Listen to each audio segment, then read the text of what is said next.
Hi guys, and welcome back to my channel. I thought it would be fun to do kind of like a little reading vlog. So I made a little TBR jar of all of my physical books that I have on my physical TBR. And I thought it'd be fun to write them all down in a little jar. And then I'm gonna pick 3 books from my physical TBR right here, and I'm gonna read them in this little reading vlog. So before we begin, one thing I wanted to state is if you guys watched my last video, the 20 books that I wanted to read in 2024, and so I'm gonna call that like my priority list for the year, and basically any book on here that's in that like priority list, I put in the TBR jar twice so that I have a higher chance of getting that book so that I can focus on reading those 20 books. I think I have about like 10 or 11 books on my physical TBR right here. And this is just like the bookshelf that I keep all of my TBR books on. So yeah, I'm gonna go ahead and get started and pick from the little jar that I made. So the first one is, there we go.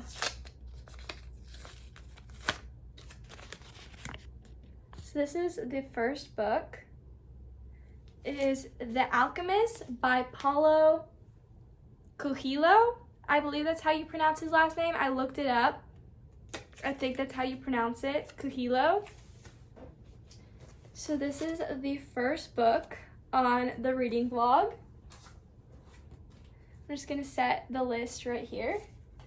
And that is on my priority list. So if I read that, I'll finally have one book done.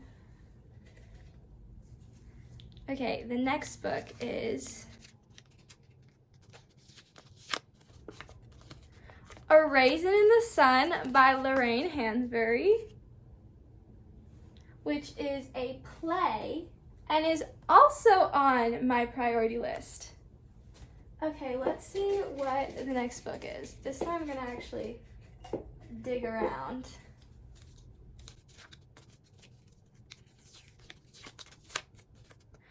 Oh, Tomorrow and Tomorrow and Tomorrow by Gabrielle Zevin. This is the last book. This is awesome. So I have 2 books that are on my priority list and then 1 book that has just been an anticipated read. Okay, so I am about to start The Alchemist by Paulo Coelho. And one thing I wanted to say before I started this reading vlog that I don't know if I said in the last clip is that this is a whole like spoiler-free reading vlog. So if you haven't read any of these books, don't worry, I'm not gonna try and spoil anything for you. Another thing that's really cool about this book that I'm excited to read is that I actually thrifted it, and when I did that, I found that the book was annotated. And so I'm really excited to read the book and like read someone else's annotations. That's like one of my favorite things ever. Like that's so cool to me because I feel you can really get into someone else's mind, like see something from another perspective. So what I'm gonna do is I'm gonna also annotate the book so that now it's gonna be filled with multiple people's annotations.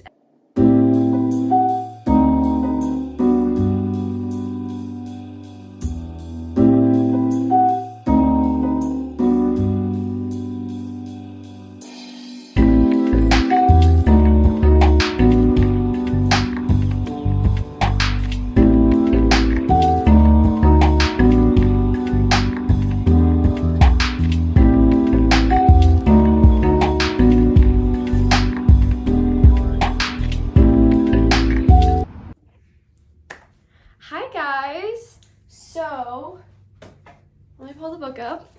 I finished The Alchemist by Paulo Coelho. I did not update you guys at all on when I was reading this book, and I think it's because this book is so short that every time I thought to give you guys an update, I was like, well, but like there's only 50 pages left, so like might as well just wait till the end. So it's been a couple days. I also got a haircut, so that's fun. And it's time to talk about The Alchemist. This is the first book that I read on my like priority list, which is really great. Like I feel really accomplished getting 1 out of the 20 done. So I only have 19 left, which is great.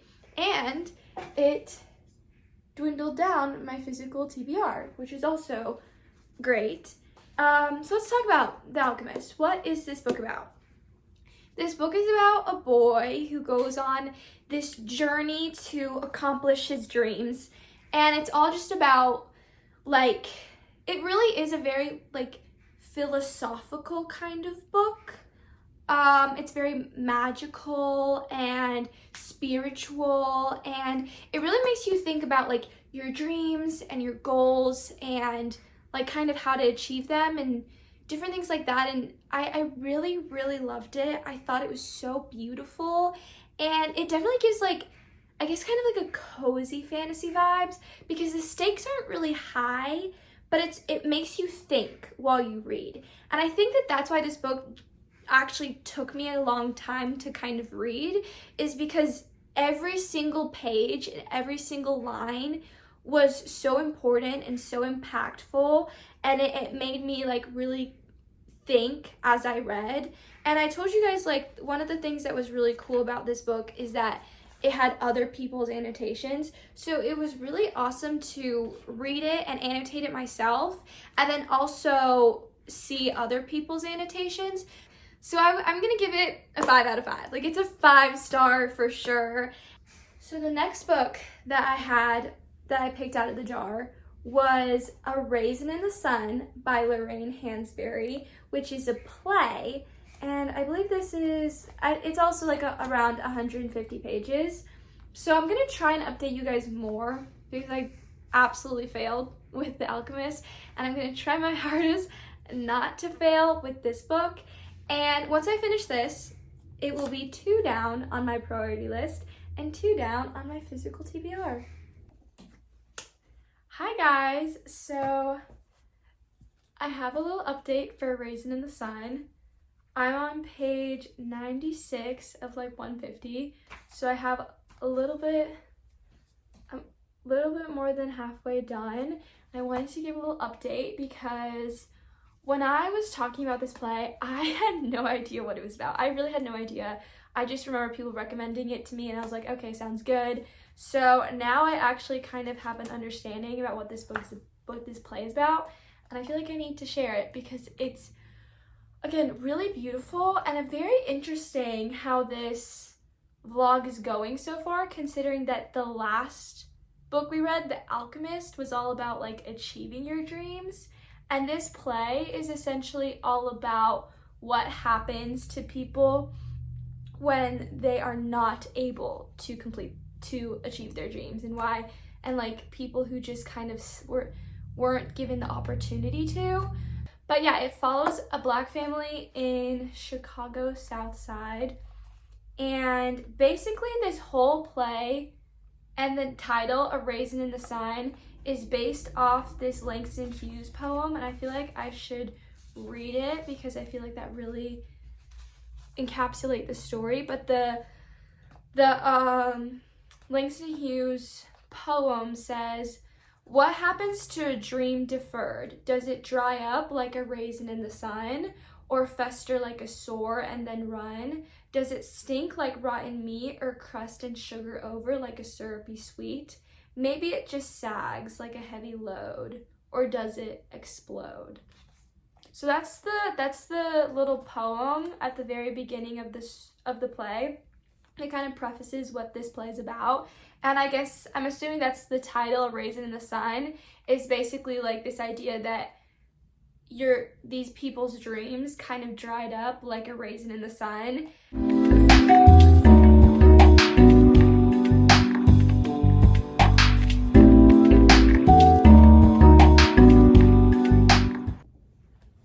Hi guys, so update, I just finished A Raisin in the Sun by Lorraine Hansberry, and I think the last time I was talking to you guys, I think I was at the like maybe like the climax of the story or the inciting incident, or like kind of halfway through the play. Well, I just finished the play, and this was just, I cried. I just finished it and I was sitting here crying reading it because it was just such a beautiful, masterful story. In the like very back of the book, it says that this was like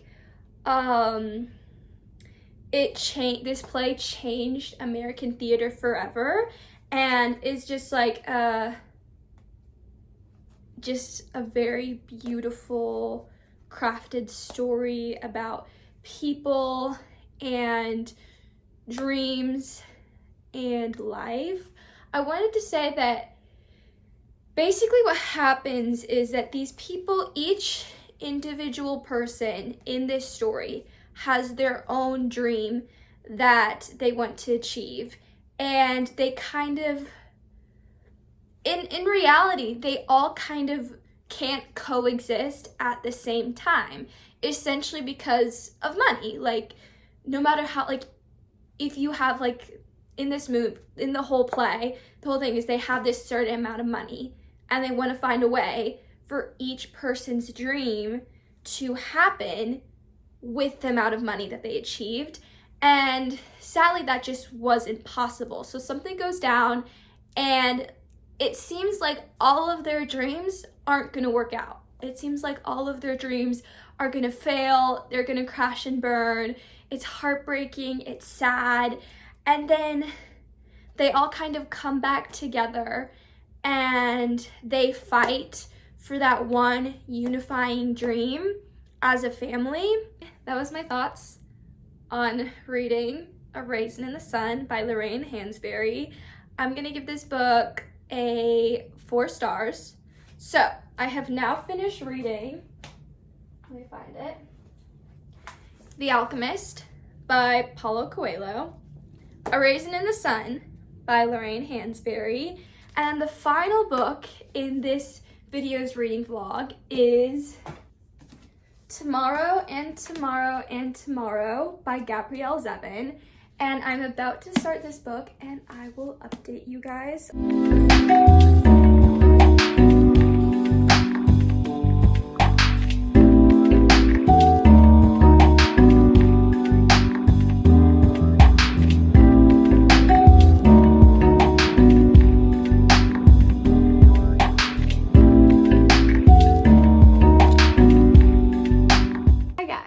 So, I have officially gotten to part 1 in Tomorrow and Tomorrow and Tomorrow. And I also decided to annotate it. I don't know if you can like see that very well. But I have some little tabs on here because the book is so colorful that I felt it deserved to have some color here too.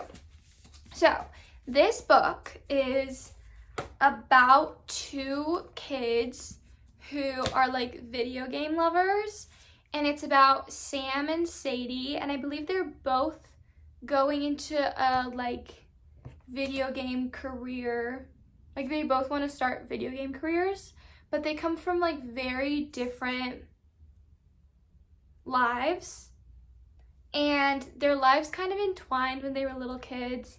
They had like a big falling out, and now they're kind of adults and rekindling their friendship and exploring their love of video games together. But the thing that I think is going to be really interesting and a very common concept throughout this story is the idea of like morals, because the story starts out with the main character Sadie doing some very like questionable things. It's very much in the sense where she knows what she's doing is wrong and knows that this will probably bite her in the butt, but then it will be like, oh, but I did it anyway. And I just think that's very an intriguing story. Like, she's a very intriguing character, and I have a feeling that this will kind of be a concept that happens throughout the book. And this book also starts out with a poem, like A Raisin in the Sun.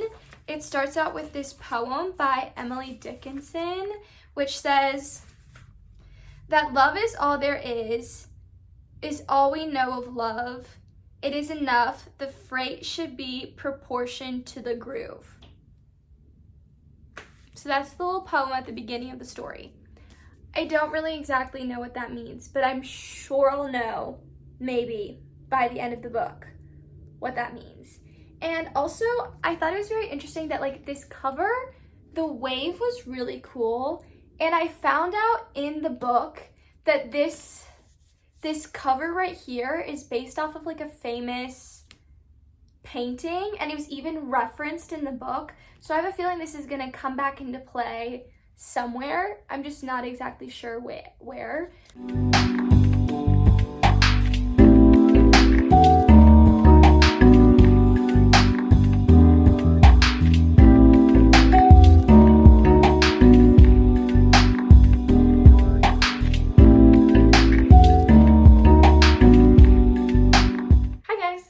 So I have an update on Tomorrow and Tomorrow and Tomorrow by Gabrielle Zevin.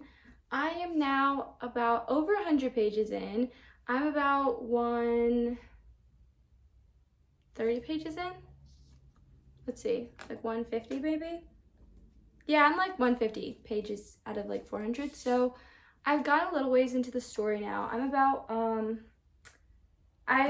last time I updated you guys, I had just finished part 1. Possibly, and I was going into part 2, and now I'm in like a little bit into part 3, so I can do some updates. This is also where I'm going tabbing wise. I don't know if you can see that.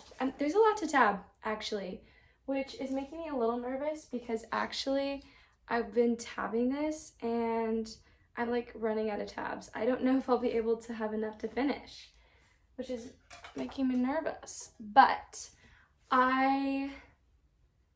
part 2 really dove us into the story because we learned so much about each character and each character's, like the characters' dynamics together and their individual, I think, flaws, you know, their character flaws, their storyline, their story arcs, I think, is really starting to be established, and how each character's dynamic, how that like relates to one another, which is really, it's really great to read about. I feel that like every little thing that is mentioned, so even the most subtle, like I have a feeling is gonna come back into play. It's just the little itty bitty things. I'm starting to like each character, but also see why I wouldn't like them, which is really making it a good story, because you could see each person being in the wrong, but then you're also growing to love them at the same time. Like, you're seeing what their faults are, but you like them just the same. You know, when you're just aware of an author's writing, this is one of those times where I'm aware that this author is just a good author. So yeah, that's what I have for now, and I will keep you guys updated.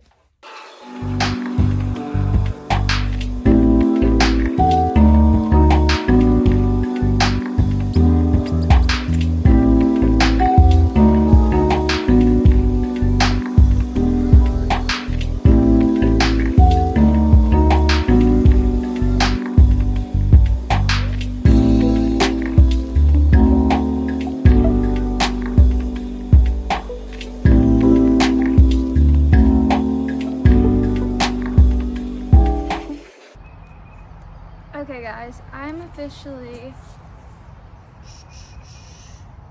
at part 5 of this book, Pivots, which is page 210. So I'm officially like halfway through. Here, let me put my bookmark in it. I'm officially halfway, a little bit maybe more than halfway, basically halfway through. These are what my annotations are looking like. I feel like a lot of the little things that we've been learning have finally kind of started to being addressed here. This book is getting to me. It's really heartbreaking. At this point, I love all of the characters so much that it is so hard to not feel so attached. And like when they're sad, I'm sad. When they're in pain, it makes me feel pain. One thing I have to note is that I heard a lot of people say that they didn't like a lot of them say they liked the main guy character, Sam, but a lot of them said they didn't like the main girl character, Sadie. And I can see why people would say that, but I am a Sadie defender. I have decided I am a Sadie defender. I feel like she is genuinely like actually so relatable. I love all of the characters in this book, but I equally love Sam as much as Sadie, and so it makes me sad when when they don't get along. We got to a really important part in the story where we're really starting to dive deeper into each character.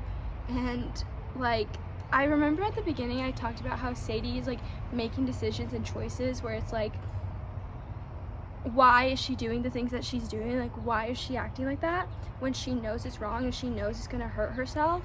And I feel like I finally understand why she does that. But if you guys have read this book, I feel like you might know what I'm talking about. But like that, it's like one of those things where it's like, it's such a painful thing to hear about and to learn and to experience, but it's such a relatable thing that a lot of humans do. Anyways, yeah, I feel like this story is so detailed, and there's just so much in it about these people's lives, and yet it's like I'm only halfway through, which is just terrifying to me, because I'm really scared of how this book's gonna end. I don't know how it's gonna end. I don't know if this has a happy ending.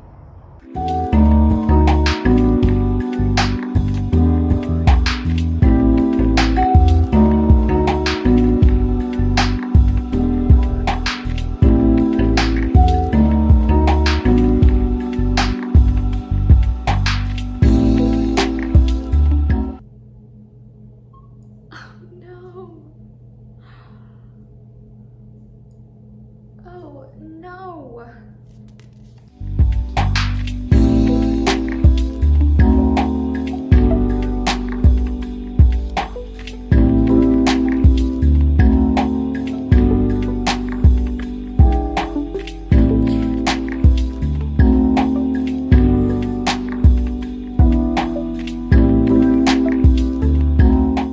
Hi guys. So, I officially finished Tomorrow and Tomorrow and Tomorrow by Gabrielle Zevin, and I think the last time I talked to you guys, or I was filming, I think I hit the like climax of the book. So basically the last time I was reading, or the last time I updated you guys, the big thing happened in the book that I was like, okay, something big is going to happen, and it happened. But there were like 100 pages left, so I was like, what is gonna happen in the next 100 pages? I was like, I need a good conclusion to this story, but I had a feeling after what happened, I was like, we're not gonna get a good conclusion, are we? And literally, the ending, I was like, okay, it's literally gonna end like this. I know exactly how it's gonna end, and I just had to sit through 100 pages of me reading it, because it was like, it literally did exactly what I thought it was gonna do. So for that, I've decided to give this book a 4-star rating. I still really enjoyed this book. I really liked the creativity of it.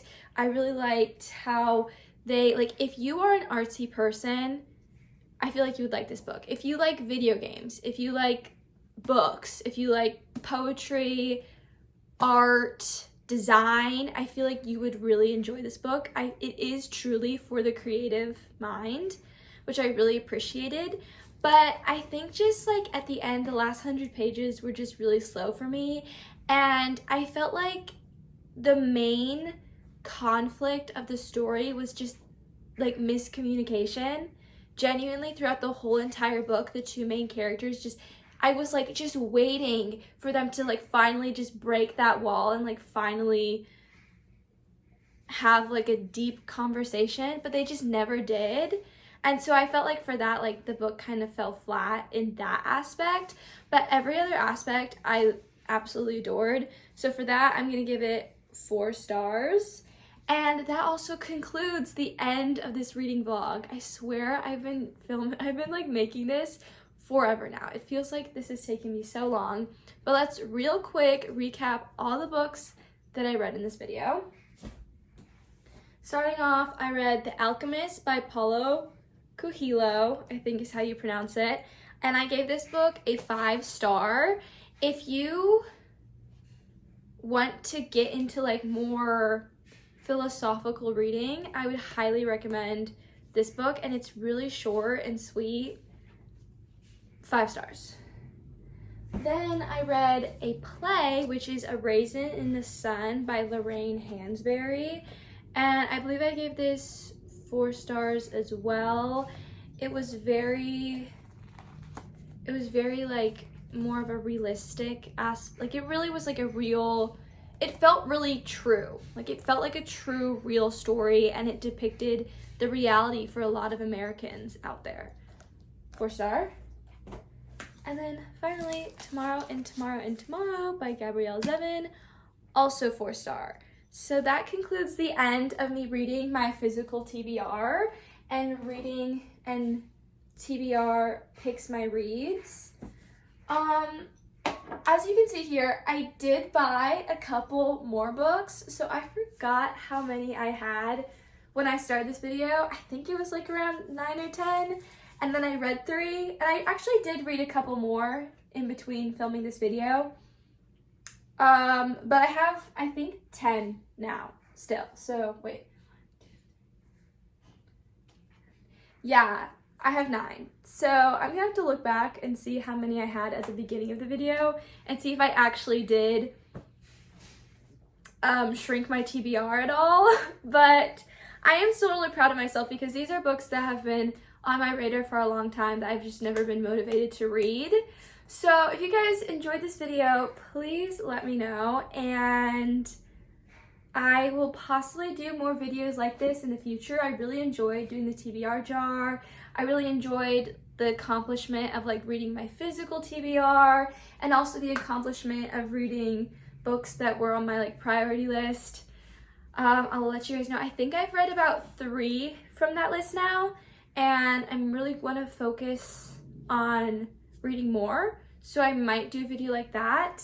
And yeah, thank you so much for watching. See you guys when I post next. Bye.